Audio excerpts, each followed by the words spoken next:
CISAE, Congreso Internacional de Seguridad, Salud, Ambiente y Emergencias.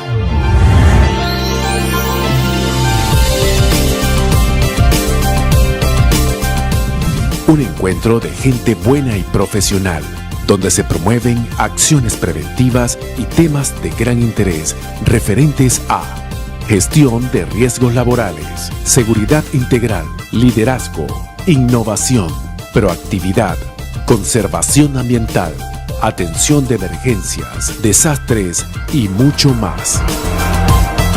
El CISAE es caracterizado por la calidad de sus expositores, especialistas y líderes en distintas áreas con información vanguardista. En el CISAE se desarrollan y transfieren conocimientos que aportan a la cultura de seguridad, prevención y resiliencia, siempre acorde a estándares y leyes nacionales e internacionales. Bienvenida gente buena. Bienvenidos al CISAE.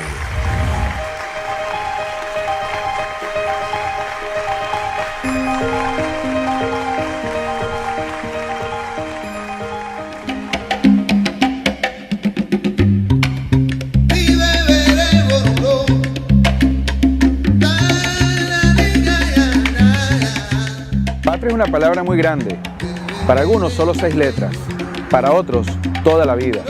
Como dice la canción, la patria es la unión de tantas cosas buenas.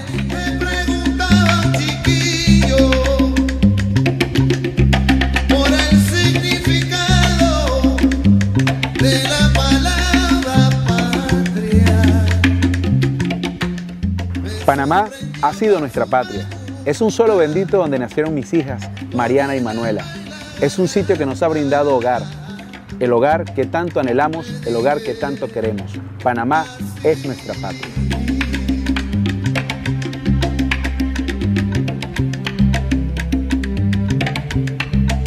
Flor de barrio, hermanito, patria, son tantas cosas. El Congreso Internacional de Seguridad, Salud, Ambiente y Emergencias es un tributo académico y profesional al país. Es una forma de hacer patria. El CISAE es la unión de muchas personas buenas. Es un símbolo de unión, es un símbolo de integración, donde cada quien puede aportar lo mejor de sí. Hermanito, patria, son tantas cosas bellas.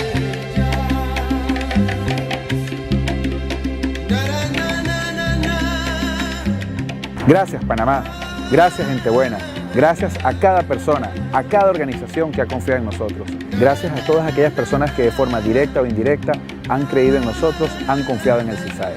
Gracias Panamá, gracias patria, gracias gente buena.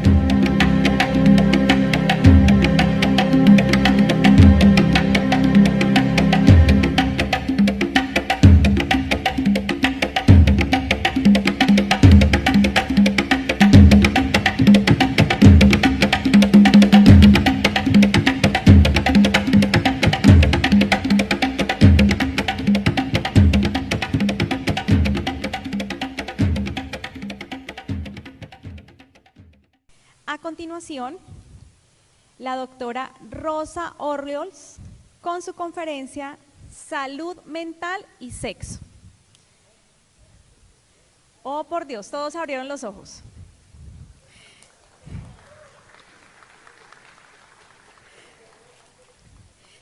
La doctora Rosa es ingeniera química especializada en sostenibilidad, salud y medio ambiente. Entre su portafolio laboral se encuentran VP Women in Global Health, Shari SC Higiene Industrial, directora de sostenibilidad, Hospital Bayheb. La doctora Rosa cuenta con 25 años de carrera profesional en el campo de la salud y estuvo presente como asesora de la Organización Mundial de la Salud en el programa Global para la gestión de la primera pandemia. Y es la primera persona española que ha ocupado un puesto en la Junta de la Comisión Internacional de Salud Laboral desde el 2015 al año 2022. Hoy en día se encuentra desarrollando su actividad laboral en posiciones de alta dirección y consejos de administración, lo que le permite tener una visión totalmente holística del campo de salud y en particular la relativa a la prevención y promoción del bienestar y salud de las personas trabajadoras. Actualmente es presidente del Comité Científico de Salud Ambiental y es vicepresidente de WGH. Doctora Rosa, bienvenida al auditorio suyo. Muy buenas tardes. Muchísimas gracias por la invitación. Gracias a César, por la a Pablo por la organización. Ya me ha liado. Bueno, yo creo que no hacía falta que hubiera hecho 10 horas de viaje para que todos sabemos que el sexo es bueno para la salud mental. Entonces, aquí acaba mi conferencia, nos ponemos al día del tiempo. Como se les está pasando el queso, Jeff y Pablo, que se ofrecieron para hacer la parte práctica, van a subir y seguimos. Yo vengo a hablar de salud mental y sexo. O sea, ¿qué pasa entre hombres y mujeres? Y lo que nos vamos a basar es si es suficiente la teoría de Darwin. Y necesito coger el pulso un poco a la audiencia porque esto es un tema muy médico, somos todos ingenieros, incluida yo, y claro, yo me puedo poner a hablar aquí de cromosomas y no nos enteremos de nada. Entonces, lo primero que necesito saber es si sabéis lo que es la teoría de Darwin. ¿Algún voluntario de la sala que nos lo quiera contar? Muy bien, es que no te hemos seguido, pero... Nos habla de la teoría de la evolución y la supervivencia. Muy bien, Paola. Bueno, pues dicho eso, la verdad es que Uy, no. Ahora. Ah, es el de abajo, vale. Efectivamente, Darwin se basa en la teoría de la supervivencia y de la evolución y sobre todo de cómo sexualmente evolucionamos para sobrevivir. Y es un campo, el tema de disgregar por sexos, que ha empezado a tener mucho interés tanto en los profesionales de la salud como en la medicina. Yo soy Rosa María Orriols, como os han dicho. No sé por qué sale un poco mal la presentación, pero soy vicepresidenta de Women in Global Health, que si os habéis fijado, el doctor Tedros lleva siempre nuestro símbolo porque es un campo prioritario en la Organización Mundial de la Salud, poner el foco en género. Soy directora de sostenibilidad del Hospital de Bellvitge, soy investigadora del IS Global, que es la investigación que os voy a contar brevemente, la hemos desarrollado en este instituto. Soy asesora de la Organización Mundial de la Salud y miembro de la Comisión Internacional de Salud Laboral, donde presido el Comité Científico de Salud Ambiental. Soy fundadora de una asociación, ejecutivas y consejeras, Talento sin género ni generación en la alta dirección, es nuestro lema, que promovemos a las mujeres en las posiciones de alta dirección. También soy fundadora de un Business Angel que se llama We Rock, es que no sé por qué no salen los nombres, We Rock, que es invertimos solo en mujeres en startups seed o pre-seed. Soy patrona o trustee de una fundación universitaria donde es la universidad que imparte tecnología y diseño en la universidad ESDI. Presido un servicio de prevención en una zona de montaña. Tengo una consultoría sobre que promovemos la transformación de las empresas saludables. Durante la pandemia se me ocurrió fundar una startup porque quería traquear el COVID, pero como no nos hicieron ni caso y en nuestros hospitales se murió en el baño un señor mayor y tardaron 2 días en encontrarlo, nos dimos cuenta de que era muy importante que un familiar que estuviera solo lo pudieras monitorizar las constantes vitales. Y el traqueador de COVID se convirtió en una pulsera que tú puedes saber tu familiar en todo momento cómo está y te recibes una alarma, por ejemplo, si le sube la temperatura o le cambia. Y eso nos ha llevado a esta transformación por este tema de 2 días en un baño sin saber dónde estaba. También no sé cómo se veía limpiar ese baño. Y el último proyecto que estoy en el comité científico de CLIPE, es otra cosa que pronto veréis, que promovemos también desde Women in Global Health, que si os fijáis, todos los equipos de protección individual están diseñados para hombres, pero las han utilizado el 70% mujeres en la salud. Y CLIPE lo que está es diseñando una protección aérea para sustituir las mascarillas y que sea específico en el ámbito sanitario, que es otro de los puntos en los que hemos fallado en la pandemia. Y dicho todo esto, vamos a hablar de Darwin. Como muy bien habéis dicho, Darwin es la selección sexual para decidir quién sobrevive en esta especie. Y se basa en dos puntos importantes. Una es que los machos o los hombres compiten entre ellos para virtualmente aparearse con todas las hembras que puedan. Digamos que Darwin inventó el Tinder, nosotros luego pusimos la tecnología. Lo que sí es cierto es que las mujeres eligen a los machos que ellos quieren. Y esa dicotomía hace que les sea mucho más difícil a los hombres transmitir su carga genética. O sea, el peso de la genética es mayor en las mujeres. Eso es un punto a tener en cuenta en la evolución. Hasta hace muy poco, todos los estudios basados en cualquier enfermedad se basaban en este principio de la selección sexual y la prevalencia de la carga genética de la hembra.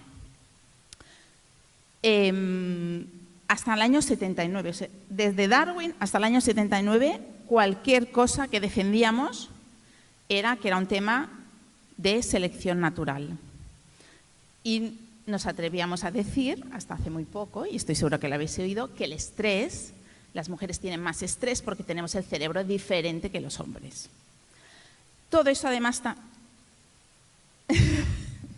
No te he oído, ¿eh? Si quieres el micro lo tienes ahí.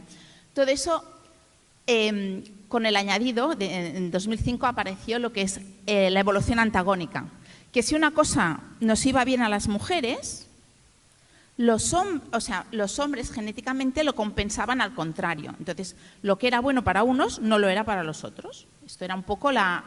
Bueno, y es cierto, ¿eh? O sea, hacemos reacciones genéticas para ir compensando el diferente comportamiento genético.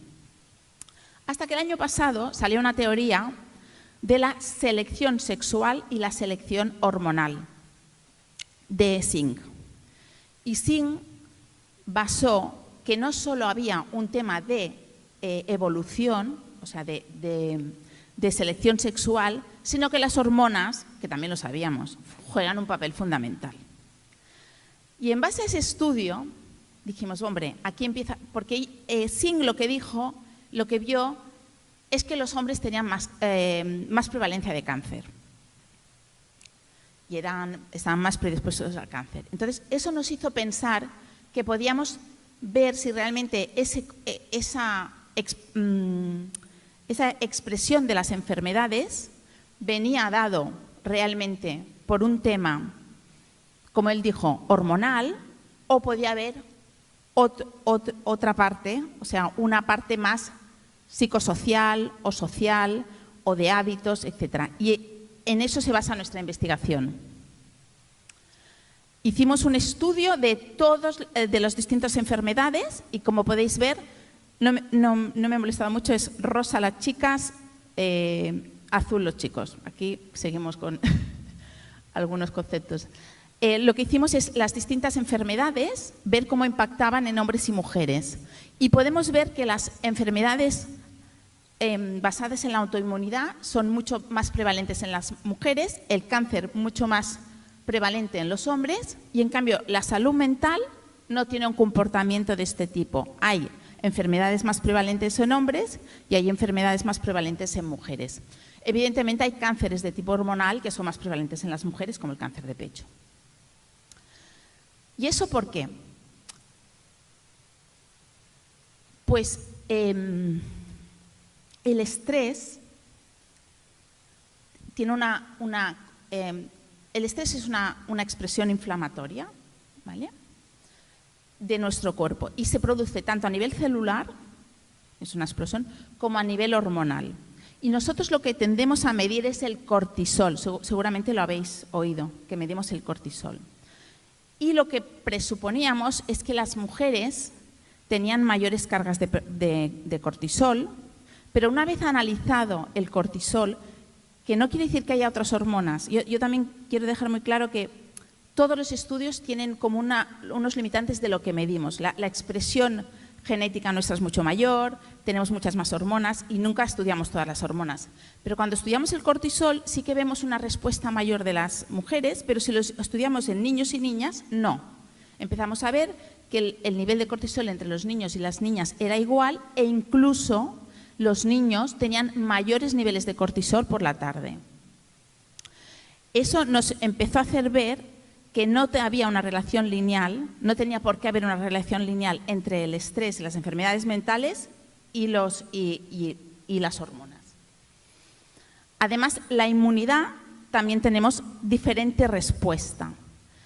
La inmunidad va muy ligada a los cromosomas de hombres y mujeres y la respuesta inmune es mayor en las mujeres. O sea, las mujeres tienen una mayor respuesta inmune. Por eso tienen más enfermedades autoinmunes.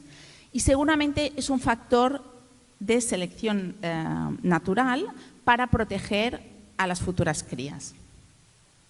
Dicho todo esto, pues lo que os decía, intenté buscar un dibujo del estrés, porque en teoría somos las mujeres que tenemos mayor estrés, todos de hombres. Entonces puse este que es de hombres. El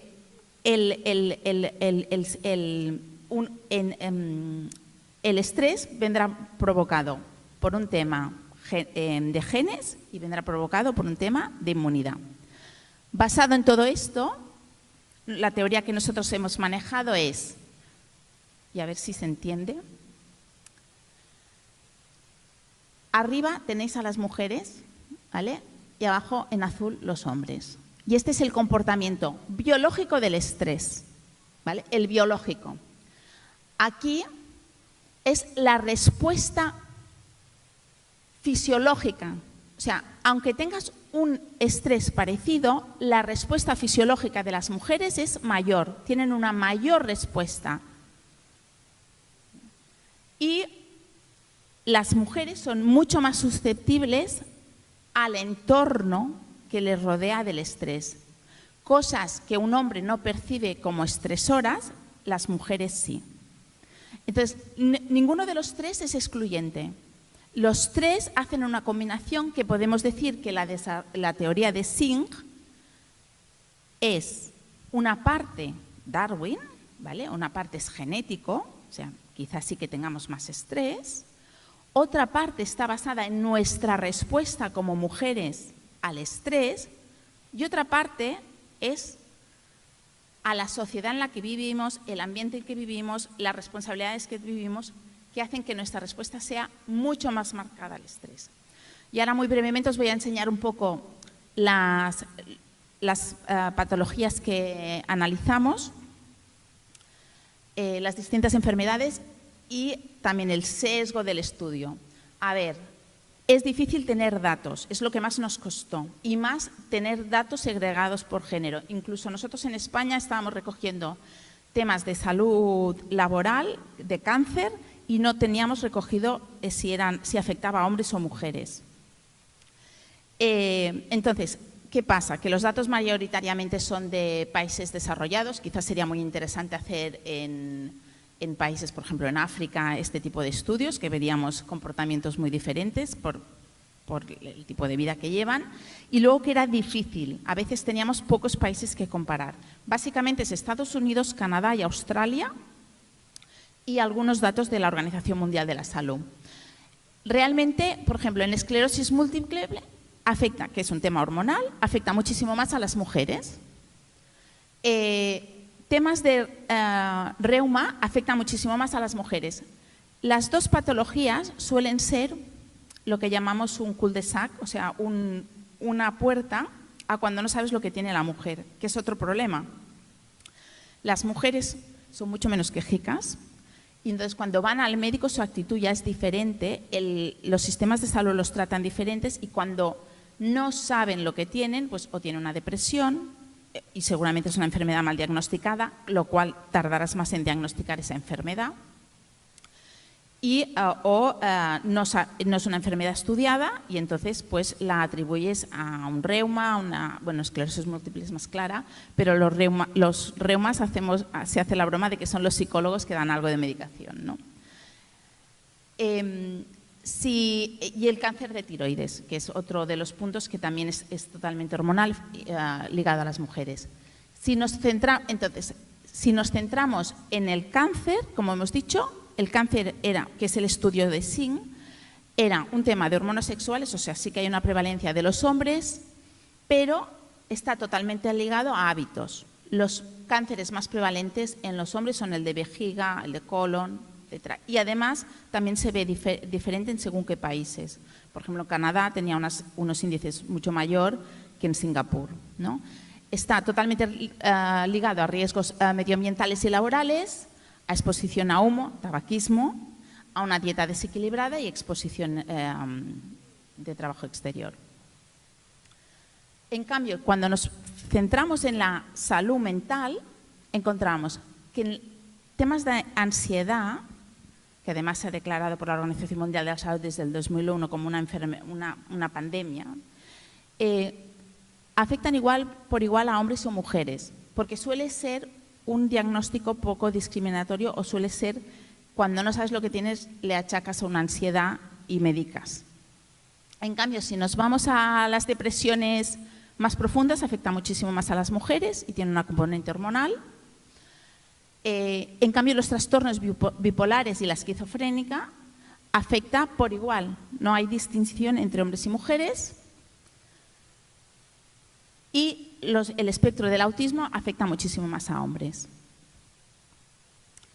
Entonces, podemos decir que en salud mental tenemos una clara dicotomía de que no podemos encasillar todas las patologías de salud mental al sexo, que hay un claro impacto social que nos afecta el entorno psicosocial en el que vivimos y que hay un claro sesgo en el diagnóstico dependiendo de si eres hombre o mujer. Y quiero, ahora, si os fijáis, siempre he hablado de hombre y mujer, macho y hembra, sexo, sexo, sexo, sexo, sexo, sexo. Porque realmente es el único dato que recogemos. Y si os fijáis, estamos hablando mucho ahora de políticas de género y hay yo creo que hay una gran confusión en todo esto y lo quería aclarar por si alguien no lo tenía claro, pero sobre todo es que es fundamental que podamos recoger los datos correctamente para poder hacer estudios. Nosotros aquí solo hemos recogido los datos por sexo, nacimos como un sexo, nacimos hombres o mujeres, pero con lo que te identificas es tu identidad de género, ¿vale?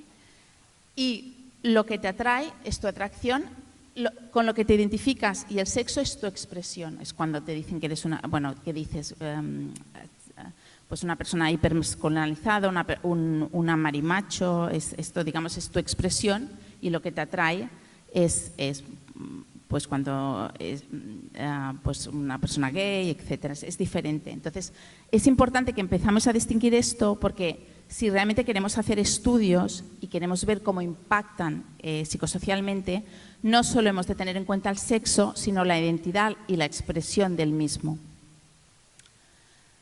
Dicho todo esto, eso estuvo hecho, los datos son de población laboral, pero tratada de forma general.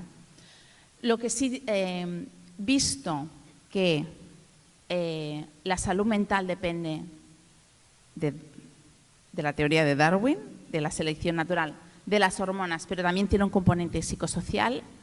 Creemos que bajar los niveles de riesgo psicosocial y de salud mental en nuestras empresas es posible. No tiene precio, no hay precio a la seguridad psicológica y está basada en 4 etapas. La primera etapa es dar prioridad a la inclusión para crear un sentimiento de pertenencia a la organización. Este es el primer punto para que nosotros te sientas parte de la organización y tengas seguridad psicológica. La segunda etapa es crear un entorno que fomente la curiosidad y el aprendizaje, se ha dicho mucho a lo largo de hoy. La tercera etapa es ofrecer autonomía a los empleados en función de su rendimiento. También es muy importante tener en cuenta que el performance, el momento en el que llega el trabajador, es diferente para todo el mundo y hay que darle la formación para poderlo dejar volar. Y la cuarta es proteger a los empleados que desafían el status quo. Y aquí el doctor Ruiz Calatrava ha dicho esta mañana, es que no sé si bueno, que nos movíamos entre el orden y el caos, es que no lo diré bien, el Corpan, que hay que permitir un cierto orden, pero también hay que permitir que desafíen el status quo, porque si no, no tenemos mentes creativas. Y yo creo que he sido breve, porque es que si no nos comemos el tiempo. Esto es un estudio muy a fondo, médico, que tiene sus explicaciones médicas y que si alguien tiene interés se le puede enviar o se puede compartir. Y muchas gracias.